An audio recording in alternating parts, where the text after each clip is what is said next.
At a quiet Sunday lunch, my daughter-in-law, Sophia, smiled sweetly as she announced, "Leo knows the truth now." My 7-year-old grandson, right on cue, declared I wasn't his real grandma in front of the whole family. The look on his face, so proud, so sure. I just nodded, a strange calm settling over me. They have no idea what's coming. This is my story. Like, share, and let us know where you are listening from, so I can see how far my truth travels.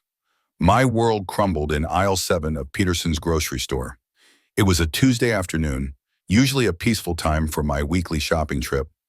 The scent of ripe strawberries mingled with the faint aroma of freshly baked bread. Shoppers moved with a languid pace, their carts gliding almost silently across the polished linoleum. I was reaching for a box of cereal, the familiar yellow packaging of Leo's favorite, when a high-pitched voice shattered the tranquility. "I don't have to listen to you." I turned, a smile already forming on my lips, expecting to see Leo merely pushing the boundaries, perhaps protesting my choice of broccoli over cookies. But the look on his 7-year-old face was not one of childish petulance. His brow was furrowed in a way that spoke of a conviction far beyond his years, his eyes blazing with an anger that felt almost rehearsed. This was a calculated tantrum, unlike any I had ever witnessed for my usually sweet-tempered grandson. "My mommy said," he continued, his voice rising, drawing the attention of other shoppers. "My mommy said, 'You're not my real grandma.'" The words hit me like a physical blow, a sudden sharp impact that stole the air from my lungs. My knees went weak, and I instinctively braced myself against the shopping cart, its cold metal momentarily my only anchor. The fluorescent lights of the supermarket seemed to flicker, the gentle hum of the refrigerators morphing into a deafening roar. My heart hammered against my ribs, a frantic bird trapped within my chest. Leo stood there, tiny fists balled at his sides, his chest puffed out in defiance. He looked so small, yet the weight of his words felt immense, crushing. His eyes, usually so full of innocent wonder, were now hard, unwavering. He insisted with an almost adult certainty that his mommy Sophia had told him the truth. He claimed she had even shown him pictures, concrete proof, he believed, that I was lying, that I was an imposter in his young life. "You're not my real grandma," he repeated, louder this time, his voice echoing between the towering shelves of cereal boxes. A few shoppers paused, their carts frozen in place, their gazes shifting from the furious child to me. A woman suddenly stripped bare of her identity in the middle of a grocery store. My face burned, not just from humiliation, but from the searing pain of his rejection. "I want my real grandma," Leo announced, his voice carrying the full force of a child's unwavering desire. "Not you." The journey from Peterson's grocery store to Daniel and Sophia's house was an agonizingly silent blur. Leo sat strapped in his booster seat, staring out the window, occasionally glancing at me in the rearview mirror, with a lingering shadow of the defiance he had shown in the store. Each mile felt like a year, each passing tree a reminder of the chasm that had suddenly opened between me and my grandson.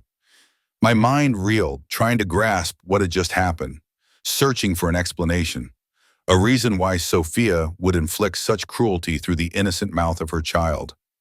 The pictures haunted me, a vague threat of something unknown, something weaponized against me. When I pulled into their driveway, a familiar knot of anxiety tightened in my stomach. The house, usually a beacon of warmth and laughter, now loomed, a battleground. Sophia opened the door before I even had a chance to knock, a radiant smile plastered on her face, a smile that never quite reached her eyes. They remained cold, assessing, almost triumphant. "Eleanor, what a surprise," she chirped, her voice light, innocent. "Is everything all right?" Leo came home looking a little upset. I walked past her, my legs feeling heavy, and set Leo's backpack down by the door. I turned to face her, my voice strained, barely a whisper. "What did you tell Leo, Sophia? What are these pictures he keeps talking about?"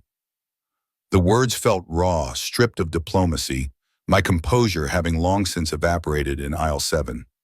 Sophia's smile didn't waver. She tilted her head, feigning innocence, her eyes wide with a carefully constructed concern. "Oh, Eleanor, children deserve to know the truth, don't you think? It's important for them to understand their family history, who they are." The casual cruelty of her words stung, each syllable a calculated jab. She was playing with me, twisting the knife. I felt a wave of nausea, a sudden urge to scream, to lash out, but then her demeanor shifted subtly, almost imperceptibly. She stepped closer, her voice dropping to a low, chilling whisper that was meant only for my ears. "I know what you did, Eleanor," she breathed, her gaze piercing mine. "I know the secret you have been keeping for 35 years. The air left my lungs again, this time with a bebo. The world spun. 35 years. It was a precise number, a number that immediately stripped away any pretense that this was merely about me and Sophia, or about Leo's confusion. This was about something much deeper, something I had guarded with my entire being for decades. It was about Daniel. It was about the adoption. Sophia watched my reaction, a slow, predatory smile finally touching her eyes, confirming her malicious intent. And soon, she added, her voice regaining its earlier saccharine sweetness, though the underlying menace was unmistakable. "Daniel will know, too." I stood there, rooted to the spot, a deafening silence consuming me. My mind raced, grappling with the impossible. How? How could Sophia possibly know? This was a secret buried so deep, known only by a handful of people, none of whom would ever betray my trust. The supermarket shocker paled in comparison to this. This was not merely an insult, it was an ambush, a demolition of my entire life, meticulously planned and executed. And it was far from over. Sleep eluded me that night. The darkness of my bedroom felt suffocating, the silence punctuated only by the frantic drumming of my own heart. Sophia's ominous words, her chilling whisper about the secret I've been keeping for 35 years, replayed in an endless loop in my mind. How could she know? And why now, after all these decades of careful protection, was she choosing to unleash this devastating truth? The implications were terrifying, not just for me, but for Daniel, whose life had been built on a foundation of unconditional love, unburdened by the complexities of his origins. By 4 a.m., unable to bear the torment of my thoughts any longer, I slipped out of bed. The house was still, bathed in the soft pre-dawn glow filtering through the windows. I made my way to my home office, a quiet sanctuary usually reserved for balancing checkbooks and writing letters. This time, my mission was far more urgent. My hands trembled slightly as I unlocked the old oak filing cabinet, reaching for the lowest drawer, the one labeled personal, sensitive. There, nestled beneath a pile of old tax documents and insurance policies, lay a worn manila envelope. Inside were the adoption papers, yellowed with age, brittle to the touch. I pulled them out, the familiar legal jargon blurring before my eyes, yet the core details were etched into my memory. Daniel had been just 6 months old when his birth mother, a girl named Lena Peterson, then only 16, made the agonizing decision to give him up.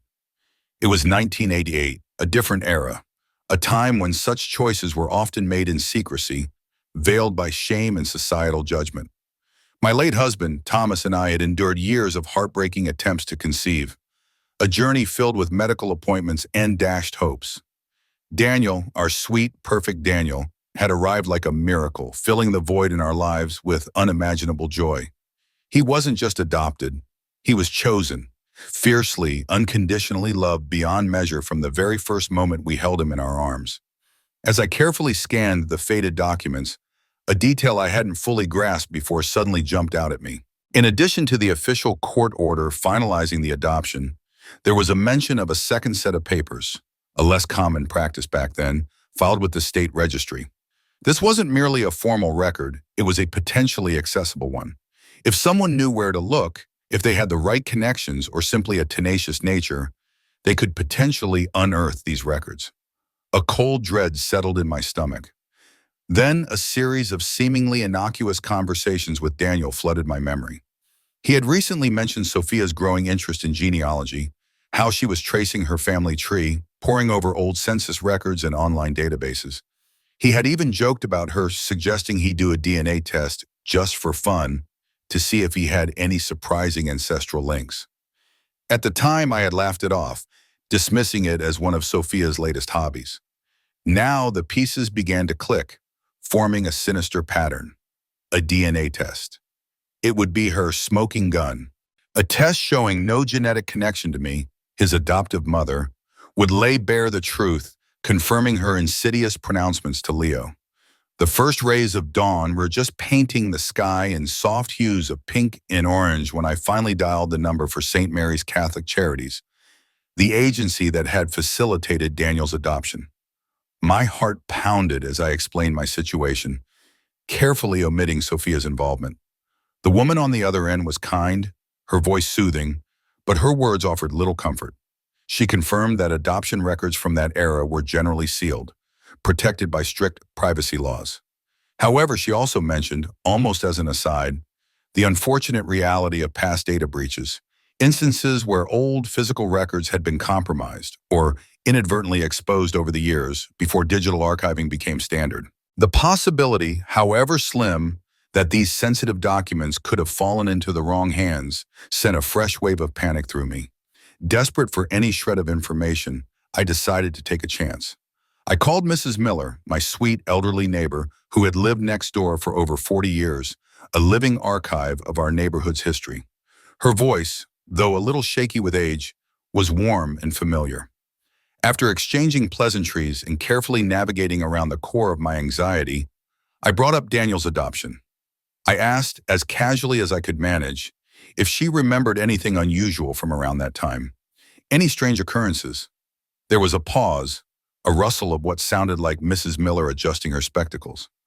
"Oh, Eleanor, dear," she began, her voice dropping to a conspiratorial whisper. "I didn't want to upset you then, but you know, I did see a young woman around your house a few times many years ago, not long after you brought little Daniel home." My breath hitched. "A young woman? Who?" "Well, I never got a proper look at her face," Mrs. Miller recounted, her memory surprisingly sharp. "She'd sit in an old blue Honda, parked just down the street, almost hidden by that big oak tree. She'd just watch your house for maybe an hour or so, then she'd drive off. I always thought it was strange, but then again, you never know what people lure you up to." An old blue Honda, a young woman, watching discreetly. The pieces of the puzzle began to click into place with terrifying speed and clarity. Lena Peterson, Daniel's birth mother. It was entirely plausible that she had kept tabs, perhaps driven by an understandable human curiosity about the child she had given up. And if she had kept tabs, if she had remained connected in some tangential way, it wasn't a stretch to imagine that she might have been privy to information, or perhaps even possessed copies of records that Sophia had somehow cunningly acquired. The sealed records, the data breaches, Mrs. Miller's observation, it all pointed to one terrifying conclusion. Sophia knew because someone else, someone from Daniel's past, had inadvertently provided her with the means. As the pieces of the puzzle began to assemble, a lightning bolt moment struck me with such force that I gasped aloud. Sophia, Henderson Medical Group. It hit me like a physical blow, so obvious, yet so cunning. Sophia worked as a billing coordinator at Henderson Medical Group. My mind raced, connecting the dots. Henderson Medical Group was a large, sprawling healthcare network encompassing various clinics and even a hospital. As a billing coordinator, she would have access to an astonishing array of patient information, medical databases, insurance records, and, most crucially, patient histories. It was entirely plausible, terrifyingly so, that she could have used her position to delve into old records, potentially uncovering Lena Peterson's birth records, perhaps even the records of Daniel's birth at St. Mary's Catholic Hospital, which was now part of the Henderson network. The idea sent a shiver down my spine. Without a second thought, I grabbed my car keys. My heart was a frantic drum against my ribs, but a new resolve hardened my jaw. I had to know. I had to confirm my horrifying suspicion. The drive to Henderson Medical Group was a blur of traffic and anxious thoughts. I rehearsed my approach in my head, trying to anticipate questions, fabricating a plausible reason for my visit. I needed to be subtle, careful not to tip my hand. Sophia was clearly dangerous, a calculating adversary. The reception area of Henderson Medical Group was a sterile expanse of muted colors and hushed tones. A polite but somewhat bored-looking receptionist sat behind a large desk, tapping idly at her computer. Good morning, and I began, forcing a pleasant smile. I'm here to see Sophia. The receptionist looked up, her expression unchanging. Sophia? She queried, a slight frown creasing her brow. Oh, she's not in today. She took some personal time. A wave of frustration washed over me. Of course she was. This was too important to be derailed. I quickly pivoted, adopting my pre-planned strategy. Oh, that's a shame, I sighed, feigning disappointment. I really needed to speak with someone about obtaining some old medical records. It's for my son, Daniel. His insurance company is requesting some documentation regarding his birth. Something about a policy from the late 80s, early 90s. I hoped the vagueness would be convincing enough. The lie felt bitter on my tongue, but the stakes were too high. I needed to gain insight to confirm if Sophia had indeed been poking around in the past. The receptionist nodded, a flicker of professional understanding crossing her face. Records from the 80s aren't computerized, you know, she explained, leaning forward slightly. We have to pull those from the archives. It's quite a process, actually. You'll need to fill out a formal request form, and it can take a few weeks to retrieve them. We also require a valid reason for access, usually a court order or direct patient consent. She gestured toward a stack of forms on a nearby counter. My heart sank a little. A formal request would take too long, and I couldn't risk revealing my true intentions.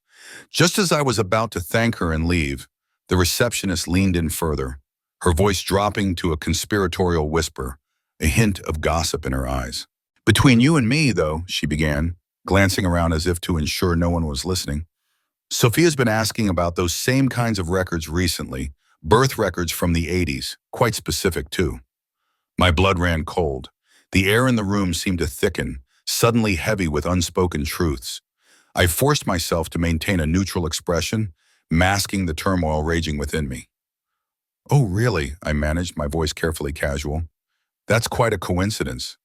What sort of records was she interested in? Well, the receptionist continued, seemingly enjoying the illicit sharing of information. She knows an awful lot about the old filing system, where everything is kept. More than most of us, really. She spent a lot of time down in the archives asking questions about specific dates and names. Said it was for a personal project she was working on, tracing family histories or something. She shrugged, a dismissive gesture that only intensified my alarm.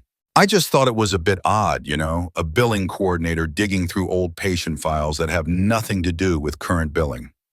Alarm bells didn't just ring, they clanged deafeningly in my head. Sophia hadn't stumbled upon this information by chance. She hadn't accidentally overheard a conversation or found a forgotten piece of paper. She had actively, deliberately, and systematically searched for it. She had leveraged her position, her access, and her knowledge of the archaic filing systems to dig through records she had no business accessing. This was a calculated, premeditated act of invasion into my family's deepest secret. The dread that had been a dull ache within me since Leo's outburst now solidified into a cold, hard certainty. Sophia wasn't just curious. She wasn't just trying to understand. She was planning. She was meticulously gathering information, preparing her arsenal, devising how to use this devastating truth to maximum effect. Her earlier comments, her triumphant smile, Leo's cruel words, they were all part of a larger, more sinister design. Sophia intended to destroy everything I'd worked to protect, to tear apart the very fabric of our family, and she was using the truth of Daniel's adoption as her weapon. The realization left me breathless, staring blankly at the unsuspecting receptionist, knowing that the battle lines had been drawn. The phone call came exactly at 7:37 p.m. My phone, usually a benign presence, vibrated ominously on the kitchen counter, its screen flashing Daniel's number. My heart leaped into my throat. I knew this was it. The moment I had dreaded for 3 decades, now orchestrated by Sophia, was upon me. I took a deep, shaky breath, trying to steady my nerves before answering. Mom, Daniel's voice was strained, distant, laced with an unfamiliar tension. We need to talk. His tone was devoid of its usual warmth, a cold, formal inflection that sent a chill down my spine. Of course, honey, I managed, trying to sound calm, maternal, despite the frantic drumming in my chest. Is everything all right? Just come over, he said, his voice tight, Sophia has something important to show us both. The emphasis on both was subtle yet clear, underscoring the orchestrated nature of this confrontation. He hung up before I could ask any more questions, leaving me with the deafening silence of my kitchen and the chilling certainty of what awaited me. The drive to their house felt like an execution. Each familiar landmark, the old oak tree on the corner, the welcoming glow of the streetlights, the brightly lit windows of neighboring homes, seemed to mock me, innocent witnesses to the impending destruction of my world. The suburban peace felt like a cruel irony, a stark contrast to the storm brewing within me. My hands gripped the steering wheel so tightly my knuckles were white, my mind a whirlwind of fear, anger, and a desperate, aching love for my son. When I pulled into their driveway, the house was dark, save for a single light spilling from the living room window. Daniel answered the door almost immediately, his face pinched with an expression I had never seen before, a mixture of confusion, pain, and a raw, burgeoning betrayal. He looked like a stranger, his eyes, usually so full of life, now shadowed and guarded. He didn't offer a hug, didn't even meet my gaze properly. "Hi, Mom," he mumbled, stepping aside to let me in. His voice was flat, devoid of emotion. I walked past him, my gaze falling on Sophia, who was already in the living room, a picture of calm composure. She sat on the sofa, a predatory glint in her eyes. "Leo's at my mother's for the night," she announced, her voice sweet, saccharine even, a calculated move to ensure no innocent ears would be present for her grand reveal. This wasn't just about truth, it was about performance, about control. The living room, usually a cozy space filled with family photos and comfortable furniture, had been transformed into a cold, clinical arena. Sophia had arranged her laptop on the coffee table, a stack of old-fashioned manila folders fanned out beside it, their contents carefully positioned for maximum dramatic effect. The scene was set, the stage prepared for the unraveling of my life. "Mom," Daniel said, his voice still strained, indicating the gravity of the situation. "Why don't you sit down?" He gestured towards the armchair opposite Sophia, a place of discomfort, a seat for the accused. But I remained standing, my resolve hardening. I would not be an easy target. I would face this standing, with what little dignity I had left. I looked at Daniel, really looked at him, trying to convey the depth of my love with my eyes, knowing that words might soon fail me. "Daniel," I began, my voice clear and steady, despite the tremor in my soul. "Before whatever this begins, I need you to know that I love you, more than words can ever express." Sophia's lips curved into a subtle, knowing smile, a flicker of triumph in her eyes. "That's interesting phrasing, Eleanor," she purred, her voice dripping with insinuation. "The moment he came into your life." She emphasized the words with a slight tilt of her head, drawing attention to the nuanced difference between biological arrival and adoptive integration, a subtle poison directed at the very foundation of my motherhood. She didn't waste another moment. With a practiced flourish, she opened her laptop. The screen flickered, then illuminated, displaying a scanned image. It was an old document, faded and brittle, but undeniably clear.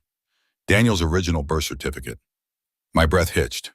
On it, plain for Daniel to see, were details I had kept secret for 35 years.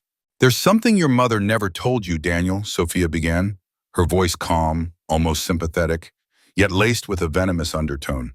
She leaned forward, pointing a manicured finger at the screen. "Your birth name wasn't Daniel Peterson, as you've always believed. It was Daniel James Morrison. And your birth mother, the woman who carried you for 9 months," she paused for dramatic effect, letting the words hang in the air, "was a 16-year-old girl named Lena Peterson." Daniel's face, already pale, went completely white. He stared at the screen, then at me, then back at the screen, his mind visibly struggling to process the information. His mouth opened and closed, his eyes wide with disbelief. "What are you talking about?" he whispered, the words barely audible. He looked utterly lost, his world tilting on its axis. Sophia, savoring the moment, didn't wait for me to explain. She clicked again, revealing a second document on the screen, the adoption decree. "Eleanor isn't your biological mother, Daniel," she announced, her voice resonating with cold finality. "She adopted you." The statement hung in the air, a declaration of war.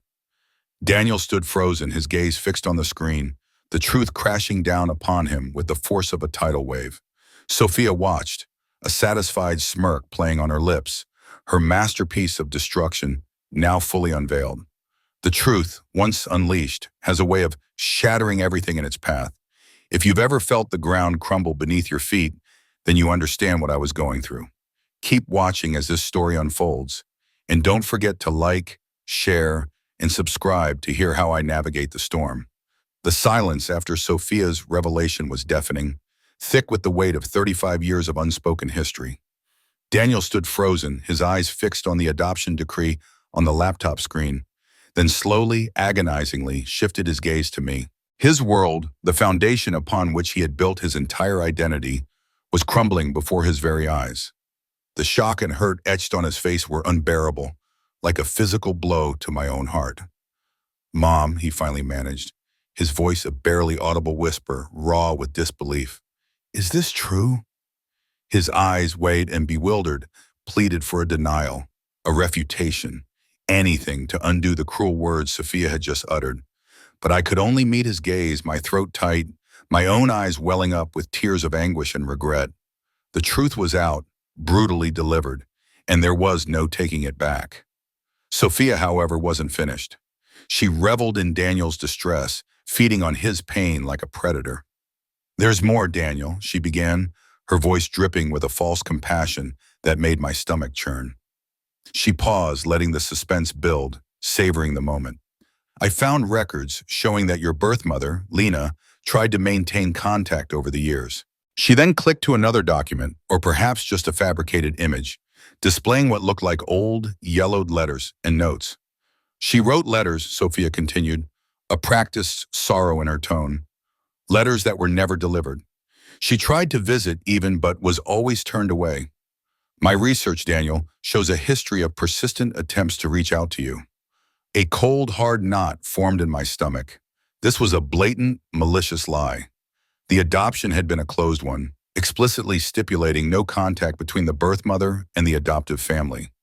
Thomas and I had chosen this path to provide Daniel with a stable, unambiguous family life, free from potential confusion or conflict. To claim that Lena had tried repeatedly, only to be rebuffed by me, was a cruel fabrication designed to paint me as the villain, a heartless gatekeeper. Sophia continued her narrative, weaving a sinister tapestry of deceit. She clicked through more evidence, images of what she claimed were public records, school enrollment lists, Little League rosters, even newspaper clippings about Daniel's academic achievements. She collected them all, Sophia declared, her voice filled with feigned pathos, hoping someday she'd be able to reconnect with her son, to finally tell him her side of the story. Daniel stared at the screen, his face crumpling. The weight of Sophia's narrative pressed down on him, twisting his pain into a new raw form. "My birth mother wanted to know me?" he whispered, his voice cracking, filled with a heartbreaking blend of longing and regret. The implication was clear. I had denied him this fundamental connection. Sophia, ever the puppeteer, leaned in, her eyes gleaming with satisfaction. "It seems Eleanor blocked every attempt, Daniel," she murmured, her voice laced with an insidious accusation. "She kept you from your birth mother's love and longing, denying both of you the chance to connect." "That's not true," I cried, my voice finally finding its strength, though it shook with indignation. "Sophia, you're lying. The adoption was completely legal and above board. There were no provisions for contact. We followed every rule, every regulation." My hands trembled, my blood boiling with righteous fury at her blatant manipulation. But Daniel wasn't looking at Sophia. His gaze was fixed on me, his eyes brimming with tears, his voice went with a pain that pierced me to my core. "But why didn't you tell me, Mom?" he choked out, the question a desperate plea. "Why lie about it for 35 years? Why hide such a fundamental part of who I am?" His words, born of betrayal and profound hurt, were a dagger to my heart. He wasn't just asking for an explanation. He was asking for the truth of his entire life, now irrevocably altered. My reasons, my protective instincts, my fear, they all seemed hollow in the face of his anguish. Just as I struggled to find the words, to explain the complexities of a decision made decades ago. Sophia seized the moment, adding another layer to her cruel design. She leaned forward again, a dark, knowing glint in her eyes, her voice dropping to a low, chilling whisper. "And Eleanor," she said, her smile utterly devoid of warmth, "there's something else you need to explain. Something about the timing of Thomas's death." The blood drained from my face. Thomas's death. My beloved husband, gone for 10 years. What depths of depravity was Sophia willing to plumb? This wasn't just about Daniel's adoption anymore. This was a personal vendetta, an attempt to utterly dismantle my character, my reputation, and every shred of love and respect my son held for me. The game had just escalated, turning into a desperate fight for my very soul. As Sophia uttered those insidious words about Thomas's death, a cold dread seized me. My mind raced, trying to understand how she could possibly twist that tragedy into another weapon against me. It was a low blow, an unforgivable assault on the memory of my beloved husband. With a flourish, Sophia pulled another document from one of her manila folders. It was Thomas's death certificate, a stark white page against the mahogany of the coffee table. She pointed to a date, her finger poised like a predator's claw. "Your father, Thomas, passed away in March of 1980, she announced, her voice calm, deliberate. She then looked up at Daniel, her gaze filled with manufactured sorrow. "And the adoption, Daniel, your adoption, wasn't finalized until May of that very same year." The implication hung in the air, thick and suffocating. 2 months. 2 months after Thomas's death, the adoption became official. She was suggesting something nefarious, something about me being so desperate to keep Daniel, even after being widowed. Her eyes, usually cold, now gleamed with a chilling satisfaction. "Why, Eleanor?" she pressed, her voice dripping with insinuation. "Why were you so insistent on continuing with the adoption, even after you lost your husband? Many would have simply given up, returned the child." She almost spit out the word returned, as if Daniel were a faulty appliance. She subtly suggested I had manipulated the system, implying a selfish, almost grotesque desire to hold on to a child I no longer had a husband to raise with. My breath hitched. The audacity of her insinuation was breathtaking. "I kept Daniel," I asserted, my voice shaking with a mixture of fury and pain, "because he was already my son, because he belonged with me. He was part of our family, Thomas's and mine. He was the light that kept me going after Thomas died." Sophia merely arched an eyebrow, a smirk playing on her lips.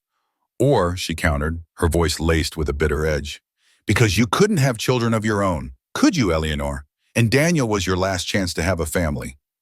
The accusation, raw and cutting, hit a painful nerve, echoing the deep-seated sorrow of my younger years.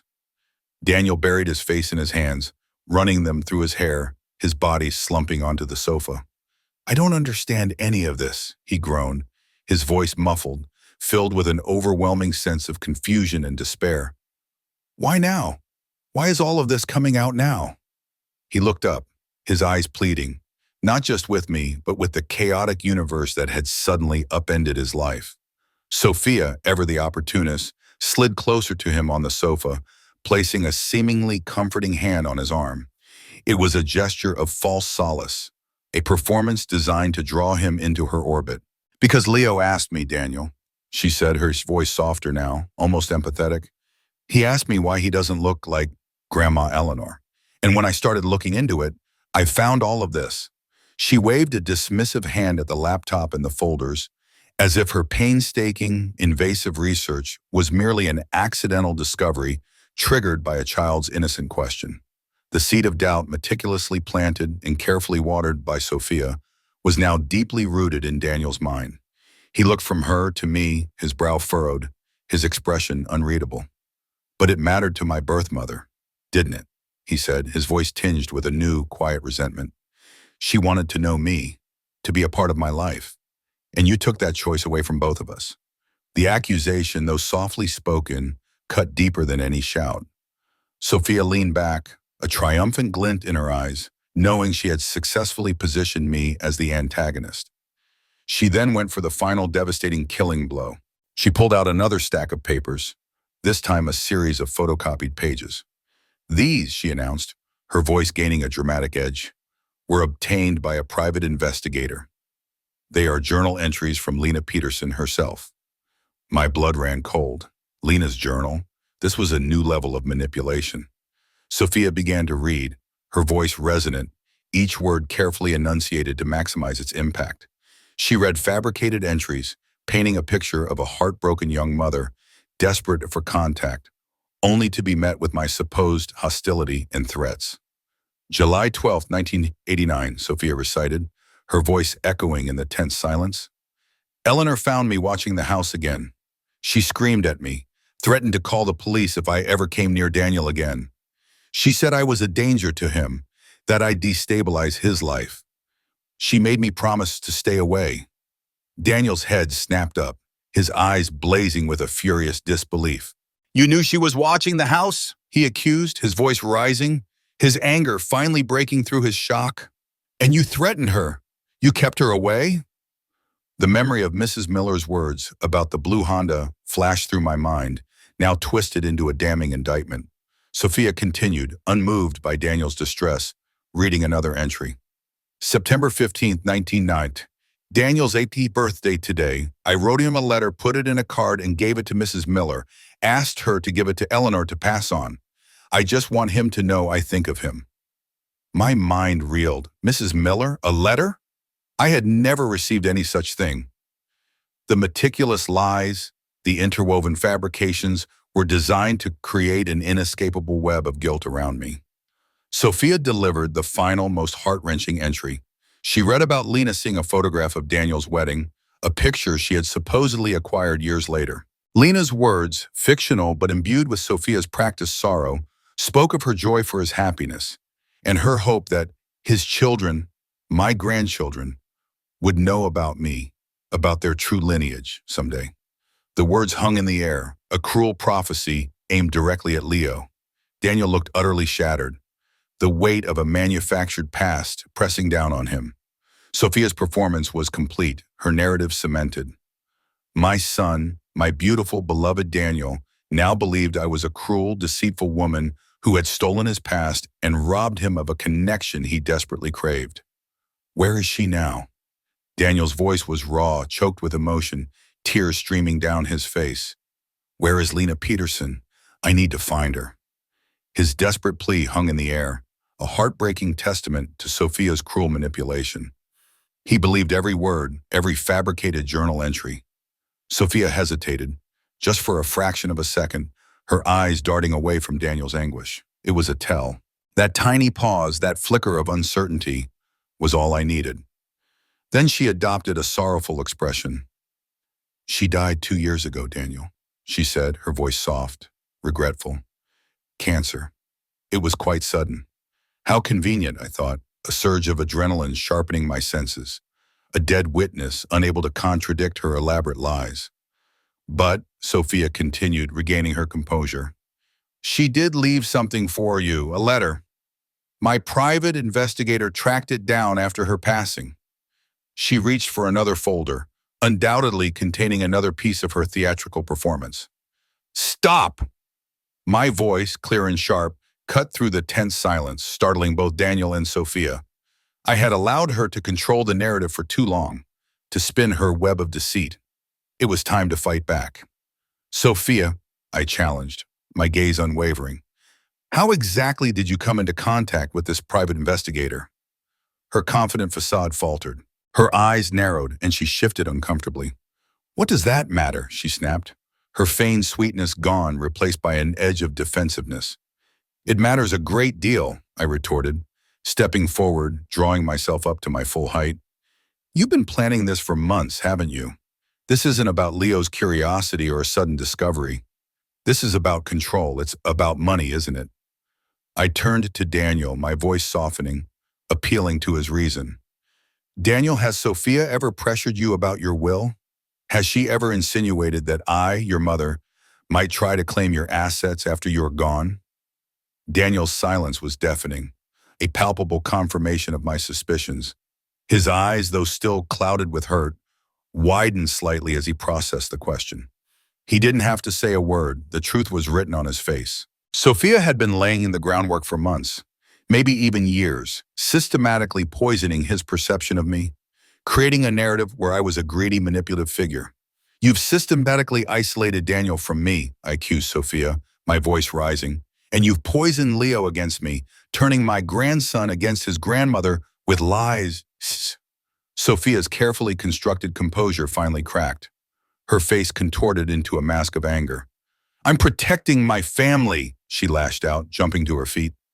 You've had 35 years to control Daniel's life, Eleanor. You've kept him in the dark, stolen his identity, and now you want to accuse me of manipulating him? You're lying about the journals, I stated calmly, cutting through her outburst. My voice, though quiet, held a new resolve. You created them, Sophia. You fabricated those entries to support your narrative, to paint a picture that suited your twisted agenda. Stop it, both of you! Daniel finally intervened, his voice cracking with exasperation and pain. He looked utterly overwhelmed, caught between the two of us. I seized the moment, turning my full attention back to Daniel. Daniel, I urged, my voice firm but gentle. Ask her for the private investigator's contact information. Ask her for the original documents, not just photocopies. Where are these records? Where is this supposed letter from Lena? Real evidence, Daniel, not just images on a screen. Daniel, his mind reeling, looked at Sophia. His earlier anguish slowly morphed into a glimmer of suspicion. Where exactly did you get these documents, Sophia? He asked, his tone sharper now, a new edge to his voice that hadn't been there before. Sophia's bravado faltered. Her silence stretched, thick with unspoken guilt. She cast a desperate glance around the room as if searching for an escape. I found them, she stammered, then weakly added, through a legitimate source. Her conviction was gone, replaced by an obvious struggle to maintain her deception. Did you use your position at the medical center to access private records, Sophia? Daniel pressed, echoing the question I had laid out for him. His eyes finally were beginning to clear, seeing her with a new critical perspective. Sophia bristled defensively. I didn't do anything illegal, she snapped, her tone betraying her, revealing her guilt more than any admission could. She averted her gaze, unable to meet Daniel's penetrating stare. Sealed adoption records require court orders to access, Sophia, I reminded her, my voice cutting. You either broke the law, committing a serious felony, or you fabricated everything entirely. Which is it? Why are you taking her side, Daniel? Sophia lashed out, turning her anger on him, her mask completely fallen. My mother has never lied to me about anything else, Daniel retorted, his voice firm, full of a newfound clarity. The loyalty, though shaken, was still there, flickering to life. I took a deep breath, knowing this was my moment to truly connect with my son, to salvage what I could. Daniel, I began, my voice soft but steady, you were adopted. That part is true. I saw the flicker of renewed pain in his eyes, but I continued. But everything else Sophia has told you tonight, every single detail about me, about Lena, about her supposed attempts at contact, it is either entirely fabricated or deliberately twisted beyond recognition. I looked into his eyes, pouring all my love and sincerity into my words. Lena Peterson was a brave, selfless 16-year-old girl who made the agonizing decision to give you a better life, a life she couldn't provide at the time. It was a closed adoption, Daniel, chosen for your stability, for your future. And my decision to continue with your adoption after Thomas died wasn't about manipulation or selfishness. It was about pure, unconditional love. You were my son, my everything. And you still are. Why now, though? Why is this coming out now? Daniel asked again, his head still buried in his hands, his voice laced with an exhaustion that mirrored my own. The raw emotional fallout of Sophia's elaborate deception was beginning to set in. I looked at Sophia, her defensive anger now replaced by a crumbling fear. Because your wife, I stated, my voice firm, has been systematically trying to remove me from your lives, Daniel, to sever our bond, to poison Leo against me. I knew I had to expose her full machinations. Sophia, I challenged, tell Daniel about the conversation you had with Mrs. Miller 3 weeks ago. Sophia's face went stark white, her eyes wide with panic. She stammered, unable to form words. Mrs. Miller, bless her honest heart, had called me right after their conversation, confused and upset. Sophia had cornered her, asking her to corroborate a story about a surprise birthday party for Daniel, needing her to confirm she'd delivered a special letter from a distant relative years ago. Mrs. Miller, a kind soul, had simply said, "Oh, I remember a young woman asking me about delivering a letter way back, but I never actually did it. I didn't want to get involved." Sophia had twisted this into a false confirmation, hoping to use Mrs. Miller's perceived innocence as proof. "You involved Mrs. Miller in this?" Daniel exclaimed, his voice filled with a fresh wave of disbelief and anger. The thought of his wife manipulating their elderly neighbor seemed to hit him harder than some of the more abstract lies. "And these journal entries," I continued, pressing my advantage. "Sophia claimed they were from Lena Peterson. But I have a photo, Daniel, a photo of Lena's actual signature from a Christmas card she sent Thomas and me before the adoption was finalized. Her signature is entirely different from the handwriting in those journal entries. Sophia, you fabricated them." I reached for my phone, pulling up the image, undeniable proof against her. Sophia visibly flinched. The meticulousness of her plan was unraveling. "And this private investigator of yours?" I pressed, looking directly at Sophia. "I called every licensed private investigator in the state today. Not a single one has ever worked for a Sophia Peterson or Henderson Medical Group on a case involving adoption records or family history. He doesn't exist, Sophia, because you did all this yourself, using your access at work." "Why, Sophia, why would you do this?" Daniel whispered, his voice broken, the truth finally, undeniably setting in. His gaze was no longer on me, but solely on his wife, his eyes filled with a profound sense of betrayal. Sophia crumpled then, all her calculated malice dissolving into a raw, desperate confession. Tears streamed down her face, smearing her makeup. "Because she's always there," she sobbed, her voice trembling. "Even though you never spoke of her, even though you said nothing, a part of you always belonged to her, to Lena, and to you, Eleanor. I always felt like an outsider, like I was never enough. I wanted to be your whole world, Daniel, just like I am Leo's." Daniel, despite his own pain, gently put an arm around her, pulling her close.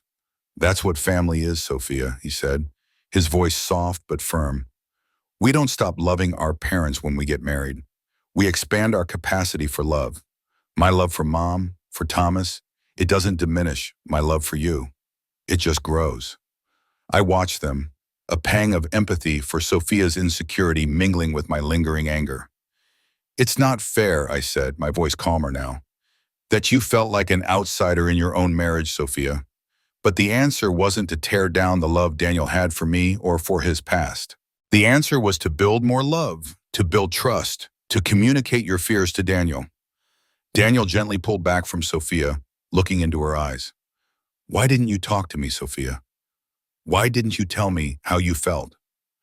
She wiped her eyes, her voice still shaky. "I was afraid you'd choose her over me, that you'd leave me, that I wasn't enough."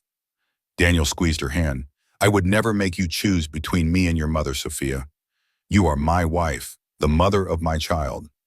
My love for you is unique and undeniable." 3 months later, the scars of that night were still healing, but the air in our family was clearer, purer. Leo and I were in my kitchen, flour dusting our hands as we baked chocolate chip cookies. He looked up at me, his innocent eyes full of thought. "Grandma," he asked, "why did Mommy tell me you weren't my real grandma?" I paused, wiping a smudge of flour from his nose. I took a deep breath, choosing my words carefully. "Well, sweetie," Mommy Sophia was feeling scared and sad about some things. Sometimes when grown-ups feel that way, they make mistakes and they say things they don't mean or things that aren't quite true. But she loves you very much, and she's learning to be brave about her feelings." Leo thought about this for a moment. Then he smiled. "Oh, like when I hit Tommy because he took my truck, and then Mommy told me hitting was wrong. And I said sorry?" "Exactly like that, sweetheart," I affirmed, pulling him into a hug. He leaned back, munching on a cookie. "Love isn't like pie, is it?" he mused. "Like if I love you, I don't have less love for Mommy or Daddy. It's more like sunlight. There's enough for everyone." His simple wisdom was a profound lesson for us all. Just then the doorbell rang. It was Daniel and Sophia. Sophia looked different. There was a lightness about her, a quiet humility. She carried a carefully wrapped package. "Eleanor," she said, her voice soft, "I brought you something." She handed me the package. Inside was a beautifully framed photograph of Leo and me laughing, taken years ago, a candid shot from a family picnic. "I realized," Sophia confessed, her eyes glistening, "I'd never really seen you two together before. I never noticed what you were truly giving to him, to all of us." It was an admission not just of her blindness, but of her deep regret.